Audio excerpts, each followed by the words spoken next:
Hello students, in today's class we are going to discuss about inorganic chemistry chapter number 2 in inorganic chemistry, that is P block elements. It's a very big chapter of 11 arts.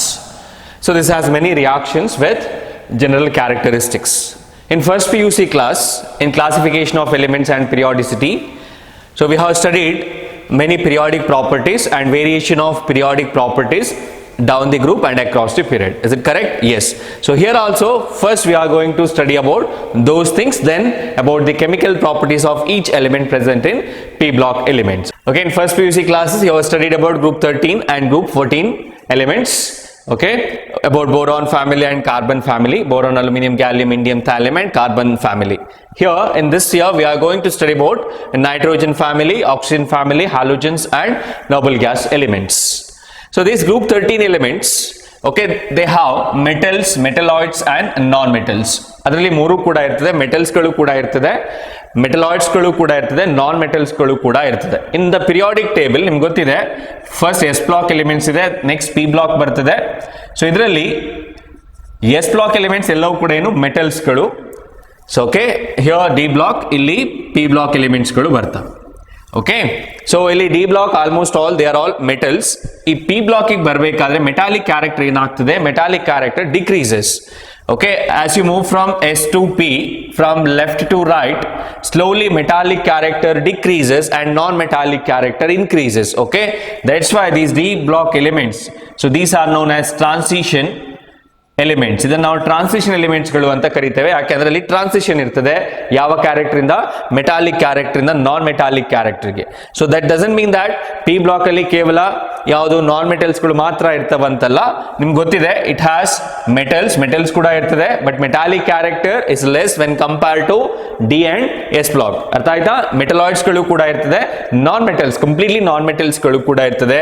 Majority of non metals ಎಲ್ಲವೂ ಕೂಡ P block ಲೇ ಇರುವಂತದ್ದು. Okay, in today's class we are going to study about the characteristics of group 15 elements. Okay, group 15 elements yaudella ide, nitrogen, phosphorus, arsenic, antimony, bismuth. Okay, so idralli nitrogen and phosphorus, they are completely non metals. So ಅದಕ್ಕೆ ಯಾವುದೇ metallic character ಇಲ್ಲ. They are not going to lose their electrons easily. They are not electropositive.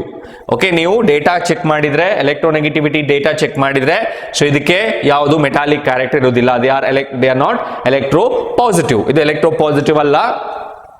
ಈ arsenic ಮತ್ತು antimony ಏನಿದೆ ನೋಡಿ, so arsenic and antimony they are all metalloids. ಇದಕ್ಕೆ ನಾವು ಮೆಟಲಾಯ್ಡ್ಸ್ಗಳು ಅಂತ ಕರಿತೇವೆ. ದ ಬಿಸ್ಮತ್ ಅನ್ನುವಂಥದ್ದು ಒಂದು typical metal.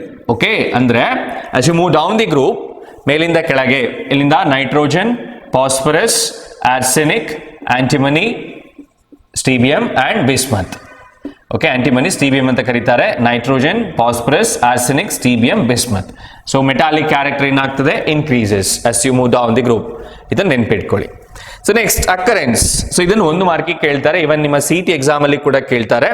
So nitrogen comprise 78% by volume of atmosphere. ನಿಮ್ಗೆ ಆಲ್ರೆಡಿ ಗೊತ್ತಿದೆ ಇದು. ಸೊ ಅದು ಇಲ್ಲಿ ನೈಟ್ರೋಜನ್ ಡೈಅಟಾಮಿಕ್ ಗ್ಯಾಸಸ್ ಫಾರ್ಮ್ ಅಲ್ಲಿ ಇರ್ತದೆ. N2 is diatomic gas, diatomic gas. So ಅದು ಬಿಟ್ರೆ apart from that, so in earth crust, so it is present as NaNO3. Common ಆಗಿ ನಾವು ಇದಕ್ಕೆ ಸೋಡಿಯಂ ನೈಟ್ರೇಟ್ ಅಂತ ಕರಿತೇವೆ. ನೈಟ್ರೈಟ್ ಅಲ್ಲ, ನೈಟ್ರೇಟ್ ಅಂತ ಕರಿತೇವೆ. ನೈಟ್ರೈಟ್ ಅಂದ್ರೆ ಏನು, NaNO2, ರಾಂಗ್ ಮಾಡಬೇಡಿ. This is nitrite, this is nitrate. So ಇದನ್ನು ನಾವು ಕೈಲ್ ಸಾಲ್ಪೆಟ್ರೆ ಅಂತ ಕರಿತೇವೆ. ಒಂದು ಮಾರ್ಕಿಗೆ ಕೇಳ್ತಾರೆ. ಓಕೆ, ಕೈಲ್ ಸಾಲ್ಪೆಟ್ರೆ ಅಂತ ಕರೀತಾರೆ. This is the source of nitrogen in earth crust. Next KNO3, ಇದು ಇನ್ನೊಂದು ಪೊಟ್ಯಾಸಿಯಂ ನೈಟ್ರೇಟ್, ಇಂಡಿಯನ್ ಸಾಲ್ಪೆಟ್ರೆ ಅಂತ ಕರೀತಾರೆ, Indian saltpetre. So this is present in earth crust, another source of nitrogen. Okay, gaseous ಅಲ್ಲ, elemental form ಅಲ್ಲಿ ಇರುವಂತದ್ದಲ್ಲ, compound form ಅಲ್ಲಿ ಇರುವಂತದ್ದಕ್ಕೆ source ಇದು. Next second element phosphorus. Okay, ಇದು ಪ್ಲಾಂಟ್ಸ್ ಅಲ್ಲಿ, ಅನಿಮಲ್ಸ್ ಅಲ್ಲೆಲ್ಲ ಇರ್ತದೆ, ಬೋನ್ಸ್ ಅಲ್ಲಿ, ಬೋನ್ ಟಿಶ್ಯೂ ನಲ್ಲೆಲ್ಲ ಇರ್ತದೆ. So occurrence in the minerals. Okay, occurs in the minerals of apatite family. Okay, apatite ಫ್ಯಾಮಿಲಿಯ ಮಿನರಲ್ಸ್ ಗಳಲ್ಲಿ ಇದಿರ್ತದೆ. ಹೇಗೆ ಅಂದ್ರೆ ನೋಡಿ, ಫ್ಲೋರಪರೈಟ್, ಕ್ಲೋರಪರೈಟ್ ಅಂತ ಕೆಲವು ಕಾಂಪೌಂಡ್ಸ್ ಗಳನ್ನು ಕೇಳಿದಿರಿ. ಓಕೆ, ಸೊ ಫಾಸ್ಫೇಟ್ಸ್ ರಾಕ್ಸ್ ಗಳು ಸಿಗ್ತವೆ. ಓಕೆ, ಅಂತಹ ಫಾಸ್ಫೇಟ್ ರಾಕ್ಸ್ ಗಳಲ್ಲಿ ಇದು ಇರ್ತದೆ. So general formula of what the compound which is formed by phosphorus in earth's crust is Ca9PO4 6 times CaX2. okay, ಇದು apatite family, ಇದು understood? apatite family. so apatite family X ಅನ್ನುವಂಥದ್ದು fluorine, chlorine ಅಥವಾ hydroxy group ಯಾವುದು ಕೂಡ ಇರಬಹುದು. ಒಂದು example ಫ್ಲೋರಾಪಟೈಟ್. Okay, ಇಲ್ಲಿ very simple. ಫ್ಲೋರಾಪಟೈಟ್ ಹೇಗೆ ಬರೀತೀರಿ, ಇದು ಹಾಗೆ ಉಳಿತದೆ. ಯಾವುದು ರಾಕ್ ಫಾರ್ಮ್, ಇದು rock Ca9PO4 6. Okay, Ca9PO4 6 CaF2 ಇದು ಫ್ಲೋರಾಪಟೈಟ್ ಅಂತ ಆಗ್ತದೆ. ಕ್ಲೋರಿನ್ ಇದ್ರೆ ಕ್ಲೋರಾಪಟೈಟ್ ಅಂತ ಆಗ್ತದೆ. ಫಾಸ್ಫರಸ್ ನ ಮೇನ್ ಸೋರ್ಸ್ ಯಾವುದು ಅಂದ್ರೆ ಮಿನರಲ್ಸ್ ಆಫ್ ಅಪಟೈಟ್ಸ್. ಅಪಟೈಟ್ ನ ಮಿನರಲ್ ಅಲ್ಲಿ ಹೆಚ್ಚಾಗಿ ಫಾಸ್ಫರಸ್ ಇರ್ತದೆ. ಹಾಗೇನೆ ಎನಿಮಲ್ಸ್ ಗಳಲ್ಲಿ, ಪ್ಲಾಂಟ್ಸ್ ಗಳಲ್ಲಿ ಕೂಡ ಇರ್ತದೆ, ಬೋನ್ಸ್ ಅಲ್ಲಿ ಕೂಡ ಇರ್ತದೆ. ಇದು ಫಾಸ್ಫರಸ್ ನ ಅಕರೆನ್ಸ್. ಸೊ ನೆಕ್ಸ್ಟ್ ಇದನ್ನು ಒಂದು ಮಾರ್ಕಿಗೆ ನೆನ್ಪಿಟ್ಕೊಳ್ಳಿ. ಇದರ ಹೆಸರು ಕೇಳ್ತಾರೆ, ಕೈಲ್ ಸಾಲ್ಪೆಟ್ರೆ ಅಥವಾ ಚೈಲ್ಡ್ ಸಾಲ್ಪೆಟ್ರೆ ಅಂತ ಕರೀತಾರೆ. ಇದು ಇಂಡಿಯನ್ ಸಾಲ್ಪೆಟ್ರೆ KnO3. ನೆಕ್ಸ್ಟ್ ಅಪಟೈಟ್ ಫ್ಯಾಮಿಲಿಯಲ್ಲಿ ಸಿಗುವಂಥದ್ದು phosphorus. Next is about the electronic configuration. I already told you the electronic configuration of P block elements generally ಹೇಗಿರ್ತದೆ, NS2 NP1 to 6. Okay, NP1 to 6. So NS2 NP1 already ನಾವು ಕಲ್ತಾಗಿದೆ. NS2 NP2 ಕೂಡ first P ನಲ್ಲಿ ಕಲ್ತಿದ್ದೀರಿ. So in this nitrogen family all the elements they have NP3 configuration. remember they are all having NP3 configuration. so P subshell ಅಲ್ಲಿ maximum ಎಷ್ಟು electron fill ಮಾಡಬಹುದು? we can fill how many electrons in P subshell? we can fill 6 electrons. so now this is considered as half filled configuration of P subshell. ಇದೇನು half filled. ನಿಮ್ಗೆ ಗೊತ್ತಿದೆ, first P ನಲ್ಲಿ structure of atom chapter ಅಲ್ಲಿ ಕಲ್ತಿದ್ದೀರಿ. So what we have studied, half filled and completely filled orbitals are most stable. ನೆನಪಿದ್ಯಾ? Most stable ಯಾವುದೆಲ್ಲ? Half filled ಮತ್ತೆ completely filled orbitals ಅಥವಾ ಸಬ್ ಶೆಲ್ಸ್ಗಳು ಮೋಸ್ಟ್ ಸ್ಟೇಬಲ್. ಯಾಕೆಂದ್ರೆ due to exchange energy and symmetry. So ಈಗ ನೋಡಿ, ಇನ್ ನೈಟ್ರೋಜನ್ ಫ್ಯಾಮಿಲಿ ಅದಕ್ಕೆ ನಾವು ನಿಕ್ಟೋಜನ್ಸ್ ಅಂತ ಕೂಡ ಕರಿತೇವೆ. ನಾನು ಆಲ್ರೆಡಿ ಬರ್ದೇನೆ, these are called as pnictogens. So in nitrogen family all these elements are having NP3 configuration. Nitrogen 2p3 ಇದೆ, ಹಿಯರ್ 3p3 ಇದೆ, ಇಲ್ಲಿ 4p3 ಇದೆ, ಇಲ್ಲಿ 5p3 ಇದೆ, ಇಲ್ಲಿ 6p3 ಇದೆ. ಅಂದ್ರೆ when compared to 12 and 13, so these are quite stable. ಇದರ ಸ್ಟೆಬಿಲಿಟಿ ಇದಕ್ಕಿಂತ ಜಾಸ್ತಿ ಇರ್ತದೆ. and that affects some other characteristics of group 15 elements. ಬೇರೆ ಕ್ಯಾರೆಕ್ಟರಿಸ್ಟಿಕ್ಸ್ ಗಳನ್ನು ಕೂಡ ಇದು ಅಫೆಕ್ಟ್ ಮಾಡ್ತದೆ. ಇಲ್ಲಿ ನೋಡಿ, ನೈಟ್ರೋಜನ್ ಅಲ್ಲಿ 2s to 2p3. ಫಾಸ್ಫರಸ್ ಬಂದಾಗ ಒಂದು ಎಕ್ಸ್ಟ್ರಾ ಶೆಲ್ ಆಡ್ ಆಗ್ತದೆ, 3s to 3p3. ಸಡನ್ ಏನಾಗ್ತದೆ, ಸೈಜ್ ಇನ್ಕ್ರೀಸ್ ಆಗ್ತದೆ. ಬಟ್ ಇಲ್ಲಿ ನೋಡಿ, ಯಾವುದು ನೆಕ್ಸ್ಟ್ ಎಲಿಮೆಂಟ್ ನಾನು ಬರ್ತಿದ್ದೇನೆ, ಆರ್ಸೆನಿಕ್ ಅಲ್ಲಿ AR argon 3d10 4s to 4p3. So ಇಲ್ಲಿ ಡಿ ಸಬ್ಶೆಲ್ ನ ಇಂಟರ್ಫಿಯರೆನ್ಸ್ ಇರ್ತದೆ. ಡಿ ಬ್ಲಾಕ್ ಅಥವಾ d subshell is less effective in shielding the electron. Okay, ಇದಕ್ಕೆ ಶೀಲ್ಡಿಂಗ್ ಎಫೆಕ್ಟ್ ಇರ್ತದೆ, ಪೂರ್ ಶೀಲ್ಡಿಂಗ್ ಇರ್ತದೆ. ಯಾವುದು? ಡಿ ಮತ್ತೆ ಎಫ್ ಸಬ್ಶೆಲ್ಗಳು. ವೆನ್ ಯು ಕಂಪೇರ್ SPDF, ಇದು ಎರಡು ಪೂರ್ ಶೀಲ್ಡರ್ಗಳು. ಓಕೆ, ಸ್ಕ್ರೀನಿಂಗ್ ಎಫೆಕ್ಟ್ ಇಲ್ಲಿ ಕಡಿಮೆ ಇರ್ತದೆ because of uneven or unsymmetrical shape. So size ನ ವೇರಿಯೇಷನ್ ನಿಮಗೆ ಇಲ್ಲಿ ಕರೆಕ್ಟ್ ಆಗಿ ಗೊತ್ತಾಗ್ತದೆ. ಸೊ ಇಲ್ಲಿ 3D ಇದೆ, 4D ಇದೆ, 4F ಇದೆ, ಸೊ ಇಲ್ಲಿ 5D ಕೂಡ ಇದೆ. ಸೊ ಇದರಲ್ಲಿ ಶೀಲ್ಡಿಂಗ್ ಎಫೆಕ್ಟ್ ತುಂಬಾ ಕಡಿಮೆ ಇರ್ತದೆ. So that also effect the characteristics of P block elements. ಇದೆಲ್ಲವೂ ಕೂಡ ತುಂಬಾ ಇಂಪಾರ್ಟೆಂಟ್, ನೆನ್ಪಿಟ್ಕೊಳ್ಳಿ. ಸೊ ಅದಕ್ಕೆ ಹೇಳುವಂಥದ್ದು ಕ್ಲಾಸಿಫಿಕೇಶನ್ ಎಲಿಮೆಂಟ್ಸ್ ಕರೆಕ್ಟ್ ಆಗಿ ಓದ್ಕೊಳ್ಳಿ, ಪಿರಿಯಾಡಿಸಿಟಿ ನೋಡ್ಕೊಳ್ಳಿ, ವೇರಿಯೇಷನ್ಸ್ಗಳು, ಎಕ್ಸೆಪ್ಷನ್ಸ್ಗಳನ್ನು ಒಂದು ಲಿಸ್ಟ್ ಮಾಡಿ ಇಟ್ಕೊಂಡ್ರೆ ನಿಮ್ಗೆ ಇದೆಲ್ಲ ಈಸಿಯಾಗಿ ನೆನ್ಪಿಟ್ಕೊಳ್ಳಿಕ್ಕೆ ಆಗ್ತದೆ. This are all the factual things. ಇದರಲ್ಲಿ ಯಾವುದೇ ಕಾನ್ಸೆಪ್ಟ್ಸ್ಗಳು ಬರೋದಿಲ್ಲ, ಜಸ್ಟ್ ನೆನ್ಪಿಟ್ಕೋಬೇಕಷ್ಟೇ. As the number of shells increases, size increase ಆಗ್ತದೆ. So then what happens, size increase ಆಗ್ತದೆ. ಅದಾದ್ಮೇಲೆ addition of 4D and 5F, 5D and even F subshell makes what some difference in the size of these elements. ಸ್ವಲ್ಪ changes ಗಳನ್ನು ಮಾಡ್ತದೆ. ಅರ್ಥ ಆಯ್ತಲ್ವಾ? ಇದಿಷ್ಟು configuration ನೆನ್ಪಿಟ್ಕೊಳ್ಳಿ. in all these they have what half filled configuration, that's why they are stable. next the characteristics ಅಲ್ಲಿ first ಬರೋದಾದ್ರೆ atomic radii and ionic radii. So ಇದನ್ನ ನಾವೇನ್ ಕರಿತೇವೆ, ಕೋವಲೆಂಟ್ ಅಥವಾ ಅಯಾನಿಕ್ ರೇಡಿಯೈ ಅಂತ ಕರಿತೇವೆ. ಈಗಲೇ ಹೋಗಿ ಇದರ ಡೆಫಿನೇಷನ್ ರಿಕಾಲ್ ಮಾಡ್ಕೊಳ್ಳಿ ಅಥವಾ ನೋಡ್ಕೊಳ್ಳಿ. ಗೊತ್ತಿಲ್ಲ ಅಂದ್ರೆ ಕೋವಲೆಂಟ್ ರೇಡಿಯೈ ಅಂದ್ರೆ ಏನು, ಅಯಾನಿಕ್ ರೇಡಿಯೈ ಅಂದ್ರೆ ಏನು ಅಂತ ಇದು ಗೊತ್ತಿಲ್ಲ ಅಂದ್ರೆ ನಿಮ್ಗೆ ಏನು ಕೂಡ ಅರ್ಥ ಆಗೋದಿಲ್ಲ.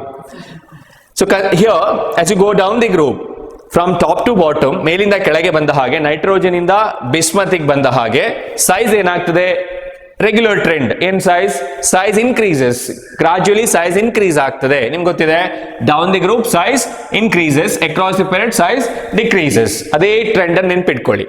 ಎಕ್ಸೆಪ್ಷನ್ ನಾನು ಹೇಳ್ತೇನೆ. there is a considerable increase from N to P. ಈಗ ಓವರ್ ಆಲ್ ಟ್ರೆಂಡ್ ಏನು, ನೈಟ್ರೋಜನ್ ಇಂದ ಬಿಸ್ಮತ್ ವರೆಗೆ ಸೈಜ್ ಇನ್ಕ್ರೀಸಸ್. ಓಕೆ, 100% ಸೈಜ್ ಜಾಸ್ತಿ ಆಗ್ತದೆ. But in between the series ಅಲ್ಲಿ ವೇರಿಯೇಷನ್ಸ್ ಇರ್ತದೆ, ಒಂದೇ ತರ ಇರುವುದಿಲ್ಲ. ಓಕೆ, ಆ ಇನ್ಕ್ರೀಸ್ ಇನ್ ಸೈಜ್ ಏನಿರ್ತದೆ ನೋಡಿ, ಅದು ಒಂದೇ ತರ ಇರುವುದಿಲ್ಲ. It's not regular. ಹೇಗಿರ್ತದೆ ಇರ್ರೆಗ್ಯುಲರ್ ಅಂದ್ರೆ ಏನು ನೋಡುವ. Considerable increase from nitrogen to phosphorus. Nitrogen ಇಂದ ಫಾಸ್ಫರಸ್ ಕನ್ಸಿಡರಬಲ್ ಇನ್ಕ್ರೀಸ್ ಆಗ್ತದೆ. But arsenic to bismuth only small increase due to completely filled D and F subshells. ಇಲ್ಲಿ ಡಿ ಮತ್ತೆ ಎಫ್ ಸಬ್ಶೆಲ್ಸ್ಗಳು complete ಆಗಿ ಫಿಲ್ ಆಗಿರ್ತದೆ. ಸೊ ಅದರಿಂದಾಗಿ due to completely filled d and f subshells, arsenic to bismuth there is a small difference in the size. So ನೀವು ಮೇಲಿಂದ ಕೆಳಗೆ ಬರಬೇಕಾದ್ರೆ ನೈಟ್ರೋಜನ್ ಇಂದ ಫಾಸ್ಫರಸ್ಗೆ ತುಂಬಾ ಡಿಫರೆನ್ಸ್ ಬರ್ತದೆ. ಸೊ ನೆಕ್ಸ್ಟ್ ಈ ಆರ್ಸೆನಿಕ್ ಇಂದ ಬಿಸ್ಮತಿಗೆ ಬರಬೇಕಾದ್ರೆ ಸೈಜ್ ಅಲ್ಲಿ ಅಷ್ಟೇನು ಡಿಫರೆನ್ಸಸ್ ನಿಮಗೆ ಗೊತ್ತಾಗುವುದಿಲ್ಲ. That is due to the presence of 4D, 4F and 3D subshells. ಇದು ಒಂದು ಮಾರ್ಕಿಗೆ ಕೇಳಬಹುದು, ನೆನ್ಪಿಟ್ಕೊಳ್ಳಿ. The second one, ionization enthalpy. ಇದರ ಟ್ರೆಂಡ್ ಏನು ಹೇಳಿ, across the period ionization enthalpy increases, down the group ionization enthalpy decreases. So ನಮಗೆ ಬೇಕಾಗಿರುವಂಥದ್ದು ಡೌನ್ ದಿ ಗ್ರೂಪ್ ಏನಾಗ್ತದೆ, decreases down the group. Correct ಅಲ್ಲ? Yes. F, ionization enthalpy of group 15 elements are greater than group 14 due to the smaller size and half filled p orbitals. So ಇದು ಈಗ important ನಿಮಗೆ. ಇದನ್ನ ನಾನು first ಗೆ ಹೇಳಿದ್ದೇನೆ configuration ಹೇಳಬೇಕಾದ್ರೆ. So smaller size as usual, ಯಾಕೆ 12, 13, 14, 15, 16, 17, 18. ಸೊ ಸೈಜ್ ಏನಾಗ್ತಾ ಹೋಗ್ತದೆ, size decreases from 12 to 13, 13 to 14, 14 to 15, 16, 17 ಕಡಿಮೆ ಆಗ್ತಾ ಹೋಗ್ತದೆ. ಇಲ್ಲೊಂದು ಸ್ವಲ್ಪ ವೇರಿಯೇಷನ್ಸ್ ಇರಬಹುದು, that is due to completely filled orbitals. Okay, so down the group size ಯಾವತ್ತು ಏನಾಗಬೇಕು, ಇನ್ಕ್ರೀಸ್ ಆಗಬೇಕು. ಸೊ ಹಿಯರ್ 13 to 14 ಡಿಕ್ರೀಸ್ ಆಗ್ತದೆ, 14 to 15 100% ಡಿಕ್ರೀಸ್ ಆಗ್ತದೆ. Group 14 elements are larger than group 15, ಅದು ಎಕ್ಸೆಪ್ಷನ್ ಅಲ್ಲ. ಬಟ್ ಇಲ್ಲೇನಿದೆ ನೋಡಿ, group 15 elements are ionization enthalpy of group 15 elements are greater than that of group 14 due to smaller size. ಅದು as usual ಹಾಗೆ ಇದೆ. half filled p orbitals, ಇಲ್ಲಿ p orbital half filled ಇದೆ. So it is very difficult to remove electrons from half filled orbitals. ನೆನ್ಪಿಟ್ಕೊಳ್ಳಿ, half filled orbitals ಗಳಿಂದ electrons ಗಳನ್ನು ತೆಗೆಯುವಂತದ್ದು ಕಷ್ಟ. ಯಾಕಂದ್ರೆ they are already highly stable. Already ಅದರ ಸ್ಟೆಬಿಲಿಟಿ ಹೇಗಿರ್ತದೆ, ಜಾಸ್ತಿ ಇರ್ತದೆ. So first ionization enthalpy is less, second ಜಾಸ್ತಿ ಆಗ್ತದೆ, ಥರ್ಡ್ ionization enthalpy ಇನ್ನೂ ಜಾಸ್ತಿ ಆಗ್ತದೆ. ಅಂದ್ರೆ removal of electron is difficult in these elements. So variation ಈಗ ಬರ್ದಿದೆ ನೋಡಿ, first, second, third ionization enthalpy ಹೇಗೆ ಚೇಂಜ್ ಆಗ್ತದೆ. Third ionization enthalpy is very high, ತುಂಬಾ ಜಾಸ್ತಿ ಇರ್ತದೆ. ಸೊ ಮೂರನೇ ಎಲೆಕ್ಟ್ರಾನ್ ಇಲ್ಲಿಂದ ತೆಗಿಲಿಕ್ಕೆ ಸಾಧ್ಯ ಇಲ್ಲ. Practically it is not possible. So ಅದರಿಂದಾಗಿ ನಾವು ಇದನ್ನು ಹೀಗೆ ಬರೀತೇವೆ. It's only because of this reason. ಯಾವುದು, half filled p orbitals. Understood? Yes, this is ionization enthalpy. Next, the electronegativity. ಇದರಲ್ಲಿ ಏನು ಎಕ್ಸೆಪ್ಷನ್ ಇಲ್ಲ, ರೆಗ್ಯುಲರ್ ಟ್ರೆಂಡ್. ಏನು, decreases down the group. as size increases electronegativity decreases. ಅಂದ್ರೆ tendency to accept what electron pairs decreases. ಯಾಕೆ, ಸೈಜ್ ಜಾಸ್ತಿ ಆದ ಹಾಗೆ effective nuclear charge, Z effective ಅಂತ ಏನು ಕರೀತೇವೆ, effective nuclear charge decreases. Is it clear? Yes. Next is about the physical properties. N2 is a diatomic gas. ಇದು ನೆನ್ಪಿಟ್ಕೋಬೇಕು, ಒಂದು ಮಾರ್ಕಿಗೆ ಕೇಳ್ತಾರೆ. Boiling point increases from top to bottom. Okay, boiling point ಏನಾಗ್ತದೆ, top ಇಂದ bottom ಹೋದಾಗೆ ಜಾಸ್ತಿ ಆಗ್ತದೆ. ಯಾಕೆ ಜಾಸ್ತಿ ಆಗ್ಬೋದು, due to increase in the atomic mass, not due to other reasons. Atomic mass ಜಾಸ್ತಿ ಆಗ್ತದೆ, ಸೈಜ್ ಜಾಸ್ತಿ ಆಗ್ತದೆ, ಬಾಯ್ಲಿಂಗ್ ಪಾಯಿಂಟ್ ಜಾಸ್ತಿ ಆಗ್ತದೆ. So melting point increase up to arsenic, then decrease up to bismuth. Okay, arsenic ವರೆಗೆ melting point ಜಾಸ್ತಿ ಆಗ್ತದೆ, decreases up to ಅದಾದ್ಮೇಲೆ ಆರ್ಸೆನಿಕ್ ಮೇಲೆ ಮೆಲ್ಟಿಂಗ್ ಪಾಯಿಂಟ್ ಡಿಕ್ರೀಸ್ ಆಗ್ತದೆ. ಸೊ ಅದಕ್ಕೆ ಬೇರೆ ಬೇರೆ ರೀಸನ್ ಇದೆ. ಕ್ರಿಸ್ಟಲೈಸೇಷನ್ ಆಗಬೇಕಾದ್ರೆ, ಸೊ ಕ್ರಿಸ್ಟಲೈಸೇಷನ್ ಪರ್ಫೆಕ್ಟ್ ಆಗಲಿಲ್ಲ ಅಂದ್ರೆ ಅಥವಾ ಫೋರ್ಸ್ ಆಫ್ ಅಟ್ರಾಕ್ಷನ್ ಕಡಿಮೆ ಇದ್ರೆ, ಸೊ ಇಲ್ಲಿ ಏನಾಗ್ತದೆ ಮೆಲ್ಟಿಂಗ್ ಪಾಯಿಂಟ್ ವೇರಿಯೇಷನ್ಸ್ಗಳು ಬರ್ತವೆ. So next, except nitrogen all the elements show allotropy. Okay, nitrogen ಒಂದು ಬಿಟ್ರೆ ಫಾಸ್ಫರಸ್ ಎಲ್ಲವೂ ಕೂಡ ಅಲಿಯೋಟ್ರೋಪಿಯನ್ನು ತೋರಿಸ್ತದೆ. They exist in different elemental form. Okay, about all these things we are going to study in our next class. Thank you.